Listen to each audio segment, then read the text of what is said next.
So studies have actually shown that by decluttering your most beloved space actually helps you relieve stress and anxiety. It helps you be more mentally prepared for things such as time with your friends and family and doing things that you maybe haven't had the chance to because of your cluttered space.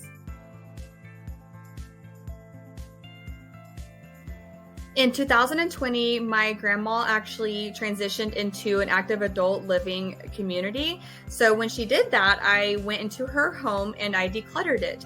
Unexpectedly, about 6 months later, my grandma passed away, and we were able to focus on the grieving process and the funeral arrangements instead of the decluttering of her home, which had already been done by me. So I really want to give that back to other families who are going through the same situation.